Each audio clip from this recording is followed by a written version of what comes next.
Hey guys, welcome to Perfection IAS new series of answer writing discussion for the 66th BPSC mains examination. In this video, we are going to see some answer writing discussions based on model questions and their answer. But before getting that, we would like you to inform that Perfection IAS is running a online and offline both answer writing paid subscription series.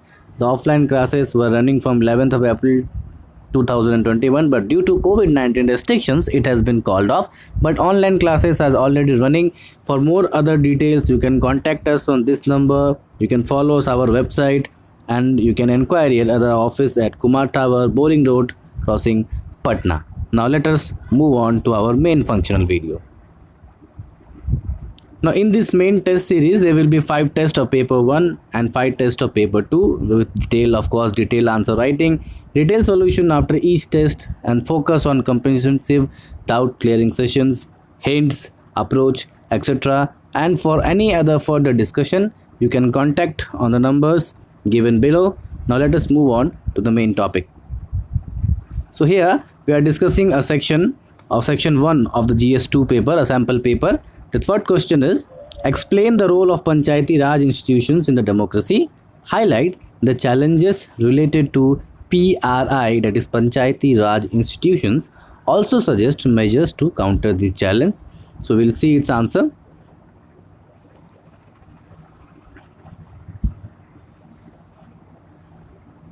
Now the question here is completely asking about the role of PRI, and when we are describing the role of PRIs, it will be very important that we should underline or undertake the word that is nothing but the democracy in it. So India being a democracy, how the Panchayati Raj institutions are important part of this. Then after describing the role, the question is asking about the challenges. Now when you have set the role and we have set the challenges, the next thing you do is to suggest the measures for this challenge. That is a simple and open-ended questions.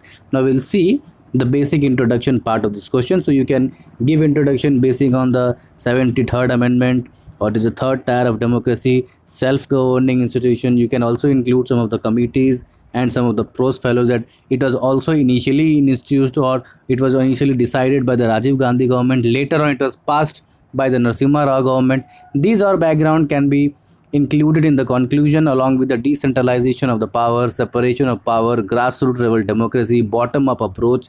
So these things, these specific keywords can be used in your conclusion so that you can reflect the very way of answering. And along with that you can also include the Swamitva Yojana was launched by our Prime Minister Narendra Modi on the day of Panchayati Raj Divas based on this planning model. So by connecting the current affairs with the basic need, you can write a good conclusion. But yes, word limit should also be kept in limit, that you have to keep your introduction concise and precise so that it can hit the point where it needs to be hit.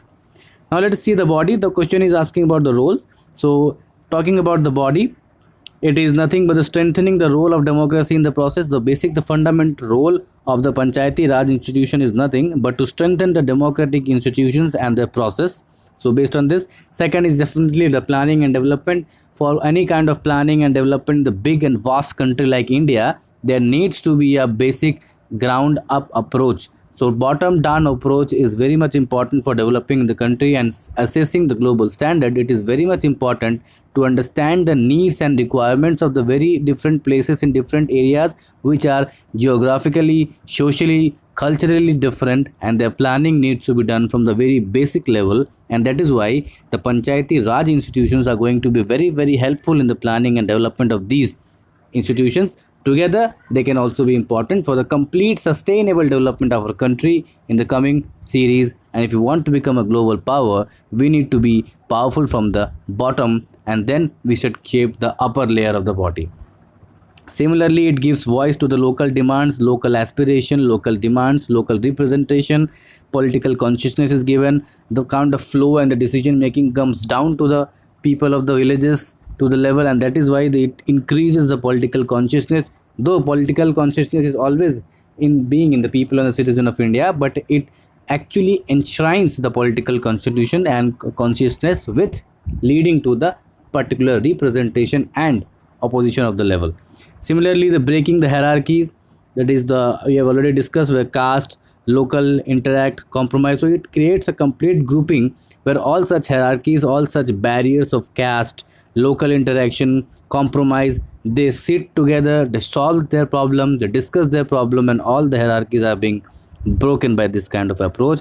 So and there is also an executive institution of all, so it gives a touch of executive instinction to the local level, and these are the basic rules. Now discussing the basic rules, we must answer the certain challenges, and the most important challenge in the Panchayati Raj institution is that is they are not being equipped with a certain power and responsibility to levy and collect taxes, and that is the very severe problem, because if you are not allow, if financial independence is not there in present 20th century, then there is no independence of use. You need to be more and more financially independent, and you need to able to collect the resources for your revenue so that you can be independent in decision making, you can be independent in the execution of the planning, and that is why financial and the revenue collection model is very important in these scenarios.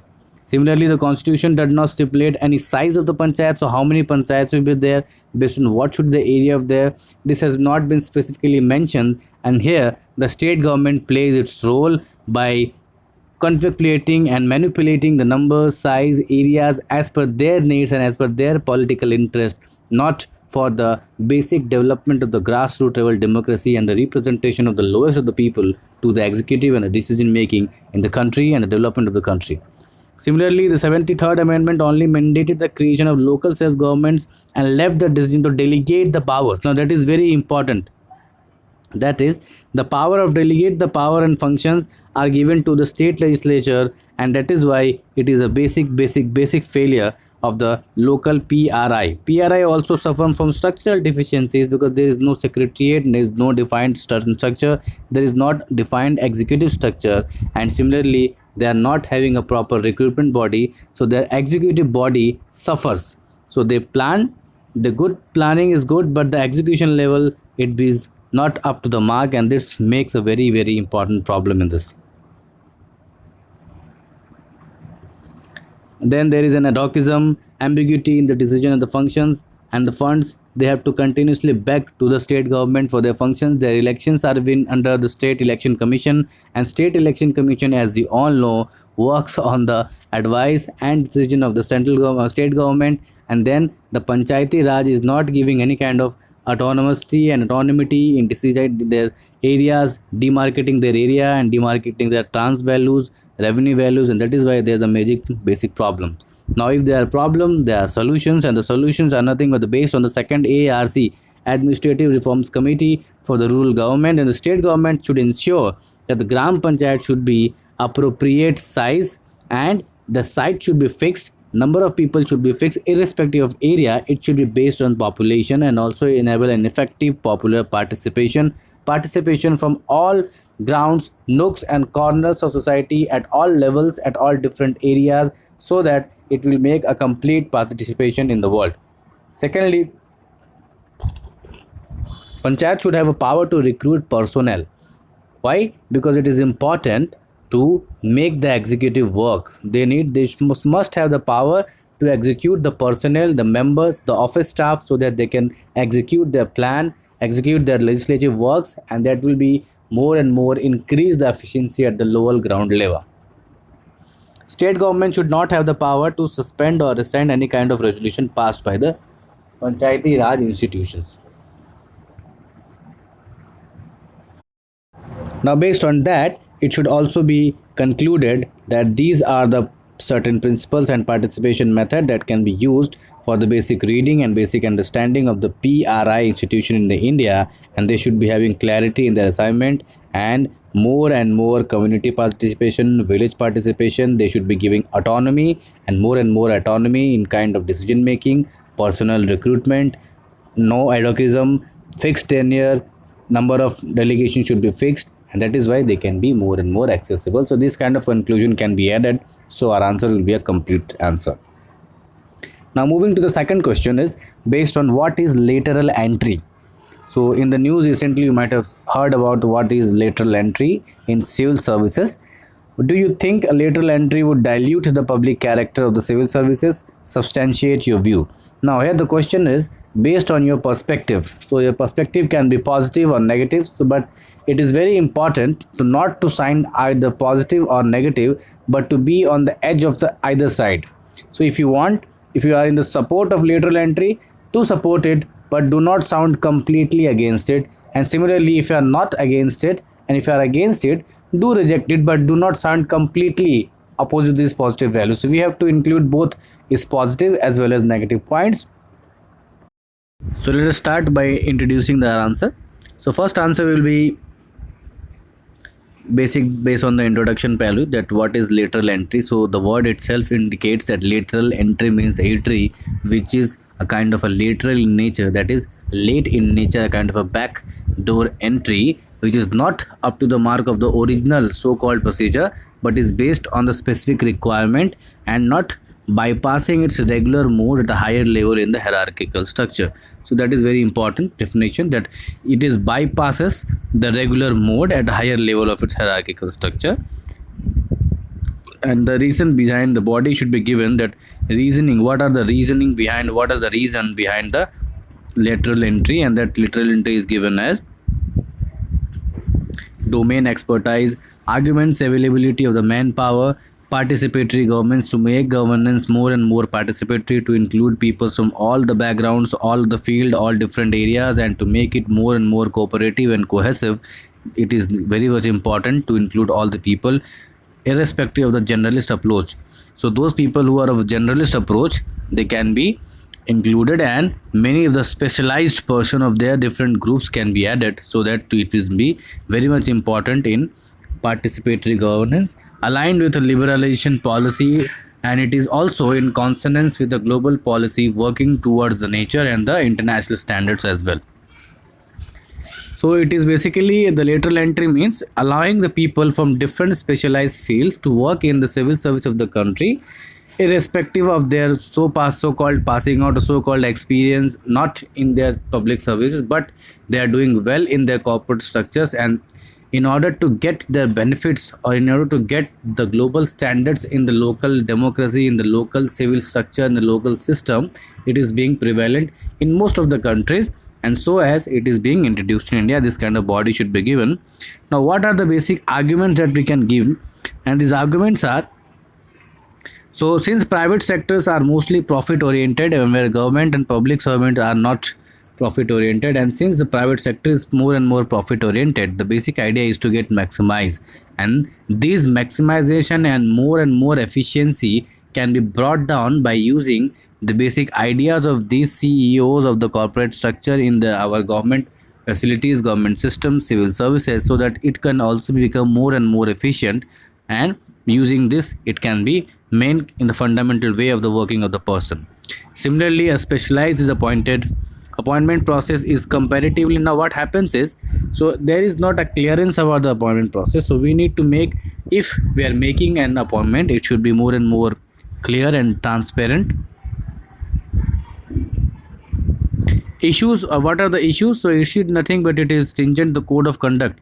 Now what happens is many of the people are afraid that more and more people will be joined, and there will be a stringent code of conduct for entrance, because they might have a kind of, we say, a simple area of interest or conflict of interest, because being one of the members of their private companies, and they in the civil service may try to influence many of the decisions of the central government or the state government or any respective governments in which they are working, to include in the favor of their private company and their private friends. So there need to be made a strict code of conduct, so that the issues of interest or the conflict of interest or areas of interest can be easily solved. Similarly, a ground experience should also be required. So just like the base of their training, the probational training, these private officers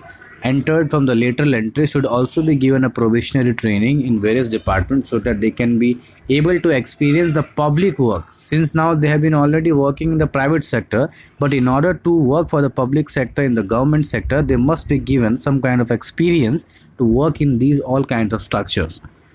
Many activists believe that lateral entry definitely it is against, and sometimes it may compromise with the reservation policy. The government will try to fill in their people, their supporters, or they kind of say hello holders in the governments. Those people will be saying hello, or those people will be matching tune with the government's ideology, will be entered in the civil services, and whole band of a government favored civil servants will make this system inefficient. These are the concerns, so you can also include the concerns.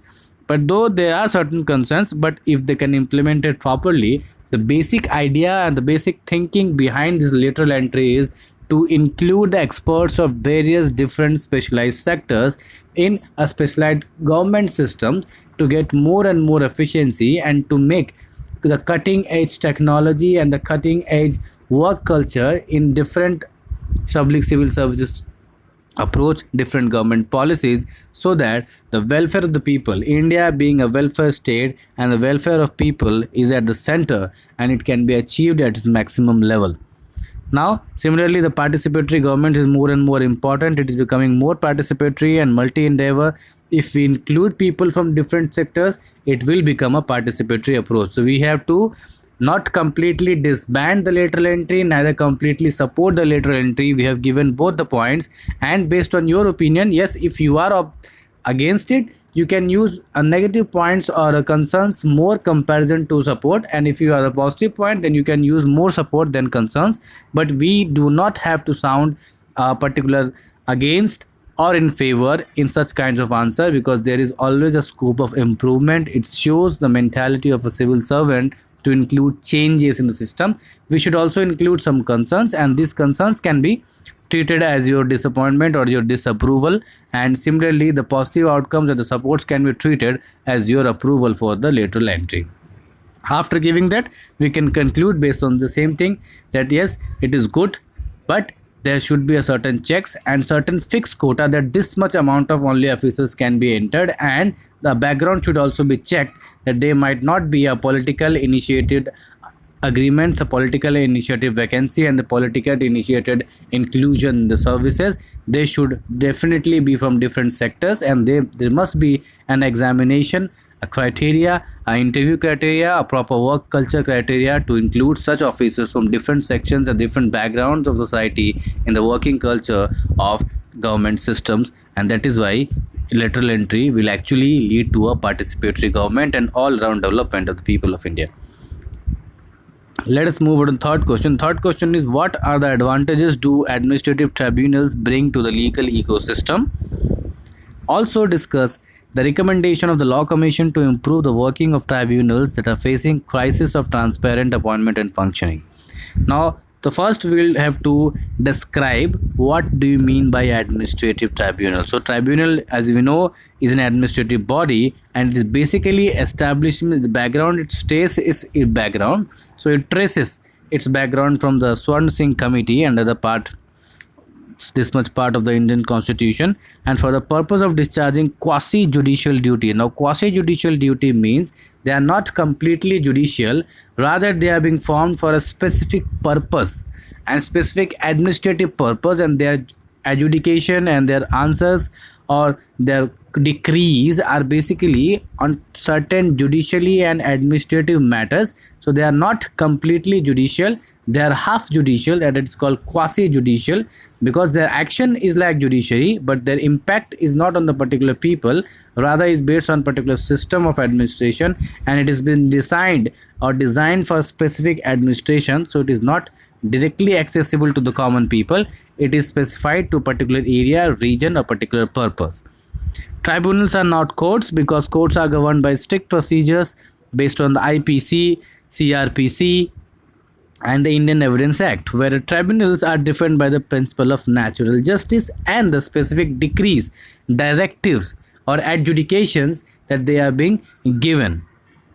Okay, so we have to give some basic backgrounds that Administrative Tribunals 1985 provides of basically three types of tribunals. So one is CAT, that is Central Administrative Tribunal, another is SAT, State Administrative Tribunal, and another is JAT, Joint Administrative Tribunal. The only difference is being between the two is Joint Tribunal is being designed or being implicated or being decorated by the state government, central government on the request of two or more states or other states and center on a specific matter.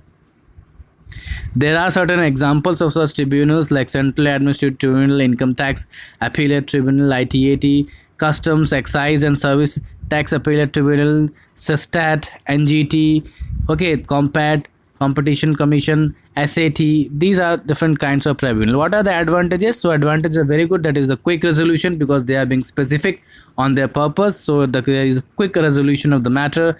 They are easily accessible because they are being formed easily. They can easily be formed, easily be diluted, easily be degenerated, easily be degraded of the part of the, easily be delegated to the different part, different areas, different sections for whatever specific reason. So accessibility is not a problem. Their justice quality is good. Why? Because specific experts of these matters have been included in these administrative tribunals, and that is why the kind of adjudication it gives is up to the mark. Reduce of the burden of the court, definitely, since the courts are saturated with the cases and they cannot take much more cases. Based on this, there is a timing delay under trials, and it takes a lot of time to adjudicate in this matter, and the final settlements comes even when the matter is of no question, and then that is why it reduces the burdens on the court, and as at all it is also flexible in nature. Now, what are the recommendations? What the Law Commission says about this? So Law Commission says yes, tribunals are definitely suffering from confusions and overlapping of the functions, but still they are good. Why? Because the Law Commission recommends that what is happening is administrative tribunals or the other tribunals were basically was formed to substitute the basic judicial system in different matter. But what happened is, due to the overburden, there have been frequent delegation and frequent creation of administrative tribunals, and they have been given specific different powers.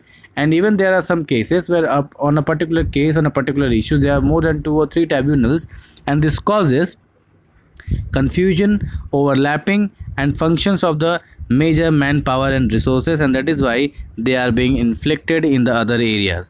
So there shall be a uniformity in the appointment, tenure, service condition of the chairman and vice chairman of the member appointment in the tribunal. That is very important recommendation of the Law Commission. Secondly, there shall be a selection board committee, appointment for chairman, vice chairman, judicial members, tribunals. Also, for selection of these members expert, there shall be a selection committee headed by the nominee of the central government to be appointed in the consultation with the CJI of India. Terms and conditions of the other services, other allowances and benefits of the presiding officers should also be maintained.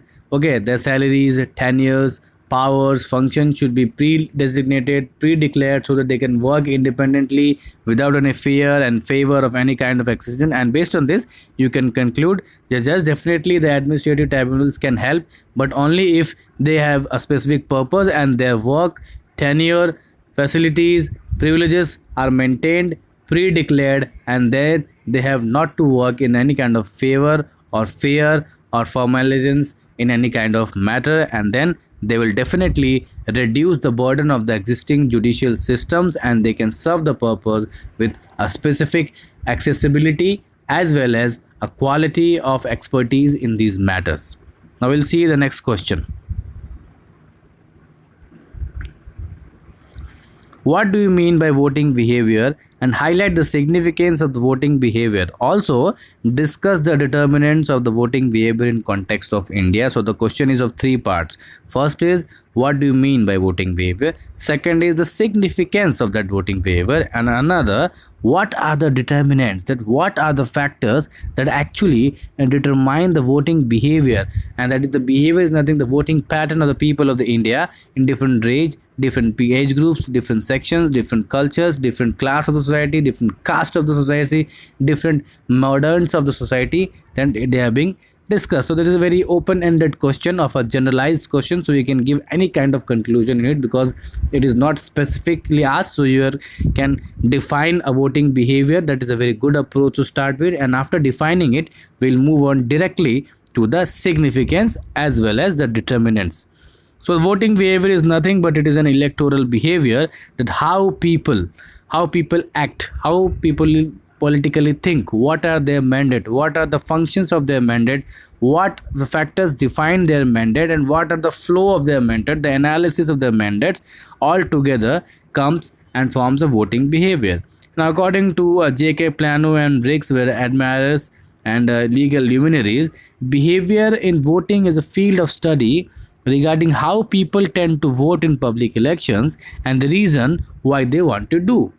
So, to whom they vote and why they vote and what are the matters, what are their behaviors, and the analysis of these is called voting behavior. So how they want to do and why they vote the way to do. That means why they are voting the way they are actually voting. So the basic reasons behind their voting and the pros and cons of their voting, their thinking, their ability is included in the voting behavior. Significance is it helps in comprehending the political socialization of the culture. You can understand the polity of India and socialization, the social experiment, and the reach of politics, as well as the differentiation of power, the depreciation of power, the delegation of power to the local level, and the demands of the people can be very well be understood. The issues of the people can be very well be understood by analyzing the voting behavior of a country, of a constituency, of a legal state, or in the case of matter of the whole of the country. It helps in examining the internationalization of democracy as well as the value among the elite as well as its masses. Okay, now it emphasizes the real impact of revolutionary ballot box. So ballot boxes have been a lot in news, so you can use this topic as well. It enables throw light to how far the electoral policy continues to break with the past. Now, what are the determinants? Relying on significance, it measures whether it is the modern or primordial context of the political developments. So, what are the modern or primordial? So, the politics context is either modal or primordial is also can be analyzed, and the voting behavior analyzes these things. The political consciousness of the people of the India, the political awareness of the people of India in case of Indian voting behavior can be easily understood by analyzing the voting patterns and the behavior of the people of India. Now, what are the factors that determine? So yes, definitely education, caste, charisma of the leader. No, it's appeal to the people, it's mass, it's a vaccination, appreciation, PR management, public response, etc. You can write a whole lot of thing about it. Okay, the rally management and all, narrative management, dialogue management, ideological commitment, popular slogans, popular demands, popular trend, style, trending, connectivity, the local connect, languages, the way they speak, the way they behave, etiquettes, modelization, everything, party loyalty, religion, language, influence of money, election campaign. So writing on these various sectors, you can definitely conclude it because it is a general question, so you can easily conclude that these are the important determinants. But it is a time that people should be made aware that caste and these all religion are not, but education as well as acceptability should be one of the major determinants of the voting behavior of the people, not caste or religion or political appeal. Now, the second question is based on directive principles of state policy. So how they are different, not only in the terms of justiciability and enforceability, but also in the nature and objective. Right, the difference between DPSP and the fundamental rights, it has been asked. So justiciability or enforceability, they are different, but how they are different in other aspects also from the fundamental rights in the given constitution. So we can directly give the introduction that yes, they are in the part 3 and part 4 respectively, and the constitution are two sides of the same coin, definitely, because and can also be said that fundamental rights are more of the political in nature, whereas directive principles of the state policy are more and more economic in nature. Similarly, fundamental rights are a negative concept, DPSP are the positive concept. Fundamental rights is basically rights given to the citizens against the exploitations or against the excesses done by the center, and center have the owners to fulfill their right. But in the DPSP, It is basically a directive rights or the guidance for the states to follow for basic idea of the welfare of the people. So it is a direction guidelines for the state to follow rather than a kind of rights or negative rights on the people of India. Okay, the fundamental rights and constitute the conscience of the constitution, that they are the soul of the constitution, and many of them they have been interchangeably used. Indian constitutions on the one hand declares the DPSP are not justiciable, but on the other hand observe that these will be fundamental in the governance of the country. So yes, they might be not enforceable, not justiciable as well, but they are very much useful for the making governance of the country, for making policy of the country, and the Supreme Court, Honorable Supreme Court of the India can take it into the consideration when there being differences in the interpretation of different laws and different acts of the constitution. If they want to interpret, they can take help from the DPSP, and they can allow, or they can easily direct or delegate the respective governments to work according to the directive principles of the state policy. Now we will give some of the differences. So fundamental rights can be understood as the basic freedom enjoyed by every citizen of the country, which is recognized by the society and sanctioned by the state. Conversely, when the laws and policy are framed by the central government, the state government, certain principles are considered the state principle. Now that is very important. So these are the rights formed by the state and central government, and fundamental rights are nothing but they are rights given by the constitution, and the state have the onus, state have the responsibility to make it fulfill and make it happen so that every citizen enjoys its right. Okay, so in the part 3 comprising from art 12 to 35, DPSP, as you can use it in the background of the body, starting of the body as well, to 36 to 51, what are the rights, and you can also give a certain glimpse of that, the right to equality, right to freedom, etc. And similarly DPSP has a Gandhian philosophy, social philosophy, etc. Fundamental rights are negative in nature, and similarly DPSP are in positive in nature, and they allows the government to do certain things, where in case of fundamental right, they stops the government to do certain things and makes citizens more powerful in comparison to states, and defines the rights of citizens and the duty of citizens to must protect these rights, and gives the power to citizens to go into the court and make it enforceable as well as justiciable in the court of law. Fundamental rights are justiciable and they can be enforced. As we know, when the fundamental rights establish policy democracy, DPSP set social and economic democracy. That is very well defined, that if fundamental rights are political democracy, and DPSP defines economic as well as social democracy. Fundamental rights are the legal sanctions, but DPSP are more of the political and the sincere level, moral level. Political fundamental rights are individualistic, so they are more based on center on the individualistic approach. They are based on particular rights of the individual to be used against the states. But on the contrary, DPSP is more based on welfare of the community, so they are community right, and fundamental rights are individualistic approach in nature. And that is why you can conclude, here we have concluded by using the words of Justice D.Y. Chandrachud. Our constitution aims to bring about a synthesis between FR and DPSP by giving the former pride and place to later place for the performance. That is very important. That is, we are giving former a pride, that is, we are giving fundamental right applied to place, and later a place of performance. So DPSP is more based on performance, and the fundamental right is more based on the pride and actual rights by the citizen. Now we'll discuss the last question. Elaborate on the key functions of the Finance Commission. Discuss the terms of reference in the 15th Finance Commission and various apprehensions, as well as the divisive pools of the taxes. So we know that Finance Commission is every 5 years, it is been guaranteed or been administered by the President of India. If it is a Central Finance Commission, by the President of India. If it is State Finance Commission, by the Governor of the particular states. And Article 280 makes it for the definition of the Article 280 makes it constitutionally valid for the allocation or for the direction of the constitution of a finance commission. Recently, the 15th Finance Commission was directed by Mr. N.K. Singh, and he has designed a finance and devolution procedure from 2021-22 to 2025 to 2026, a 5-year dealing process. And we know the basic aim is nothing but to define the recommendation of the sharing of taxes between them,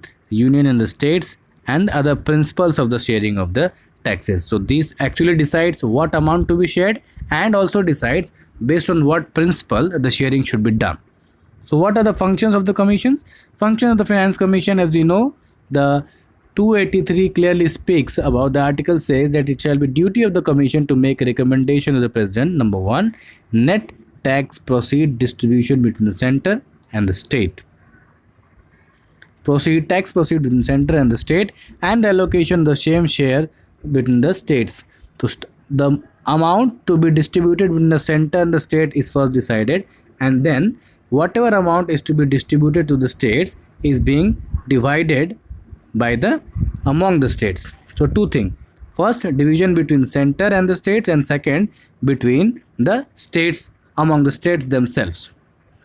Principles governing grant in aid by the center to the consolidated CFI. So what principles will govern the CFI to the state's government? Steps required to extend the CFI to the state to boost the resources in the Panchayati Raj municipality. Based on that, any matter in the interest of sound may finance be referred to the commission.